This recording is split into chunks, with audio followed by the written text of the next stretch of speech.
کہ ایک نوجوان اپنے والد کو مارتا گھسیٹتا کھینچتا لے جا رہا ہے. اس نے کہا خبردار خبردار اس کے آگے مت لے جانا. تو وہ کہتا ہے بڈھے کیا ہوا, کیوں ایسا کہتا ہے؟ وہ نوجوان کہتا ہے, اس کے باپ کہتا ہے کہ میں نے بھی اپنے والد کو مارتے اور گھسیٹتے ہوئے یہیں تک لایا تھا, اگر تیرے پاس اس سے آگے جانے کی ہمت ہے تو تو مجھے اس کے آگے لے چل. بسم اللہ الرحمن الرحیم. وما ينطق عن الهوى ان هو الا وحی یوحى. السلام علیکم. کیا آپ پریشان ہیں؟ کیوں پریشان ہیں؟ کیا آپ کے پاس آپ کے قیمتی خزانے کی چیزیں موجود نہیں ہیں؟ اگر آپ پر آپ کے والد کا سایہ ہے تو یقین کر لو کہ آپ دنیا کے سب سے بڑے اور معزز آدمی.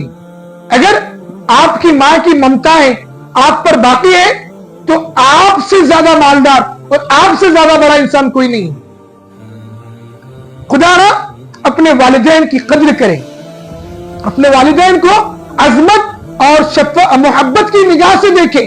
انہیں محبت کی نگاہ سے دیکھنا حج مبرور اور مقبول کا ثواب ہے. حج کا سفر کتنا بامشقت ہوتا, اس کے لیے کتنے اخراجات لگتے ہیں, یہ تو وہی لوگ جانتے ہیں جو یہ سفر سے ہو کر آئے ہیں.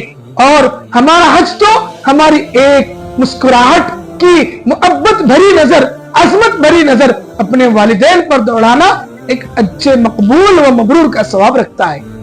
نیز پیارے آقا صلی اللہ علیہ وسلم نے فرمایا ہما جنتک و نارک, کہ تمہارے ماں باپ تمہاری جنت بھی ہے اور تمہاری جہنم بھی ہے. نیز آپ علیہ الصلوۃ والسلام نے فرمایا, آپ میرے بھائیوں اس حدیث کو سننے سے پہلے یہ بات کو دھیان سے سنیں. آپ نمازیں پڑھ رہے ہیں, روزے رکھ رہے ہیں, تلاوت کر رہے ہیں, ذکر اللہ کر رہے ہیں, کیوں؟ ظاہر بات ہے آپ کا یہی جواب ہوگا کہ آپ اللہ کی بنائی ہوئی حسین ترین خوبصورت ترین جنت کی تلاش میں ہیں.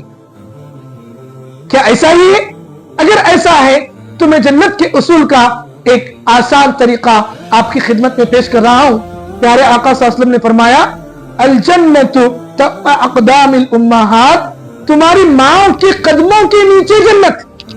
اگر جنت کو حاصل کرنا چاہتے ہیں تو میرے بھائی اور بہنوں اپنی ماں کو راضی رکھو, اپنے ماں کی خدمت کرو, اپنے ماں کو راحت پہنچاؤ, اپنے ماں کی دلوں کو سکون پہنچاؤ.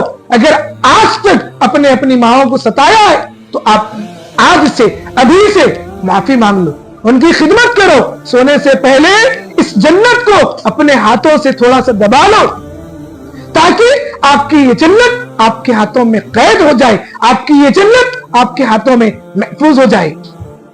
اچھا, جنت تو آپ کے پاس ہے, بغیر دروازے کے آپ جنت میں کیسے داخل ہوں؟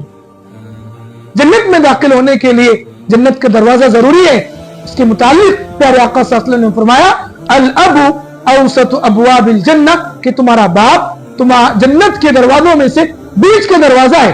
اگر واقعتاً آپ اپنی جنت کو حاصل کر کے اس میں داخل ہونا چاہتے ہیں تو اپنے باپ کے دل کو سکون پہنچائیں, اپنے باپ کا بڑھاپے کا سہارا بنے, اپنے باپ کی مدد کریں, جو ممکن آپ سے ہو سکے اپنے باپ کی قدر کر لیں, خدمت کر لیں, ان کے دل کو خوش کر لیں. پیارے آقا صلی اللہ علیہ وسلم نے رمضان المبارک کے متعلق ہی ایک حدیث بیان فرمائی ہے کہ ہلاک و برباد وہ شخص جس کے والدین کا بڑھاپا ہو پائے اور بڑھاپے کی حالت میں والدین کو ہو پائے اور ان کی خدمت کر کے اپنے آپ کو وہ جنت کا مستحق نہ بنائے. پیارے بھائیوں, یہ دعا کرنے والے سید الکونین ہیں, محمد رسول اللہ صلی اللہ علیہ وسلم ہیں, اور اس دعا پر آمین کہنے والے یہ دعا کرنے والے سید الملائکہ حضرت جبرائیل امین ہے.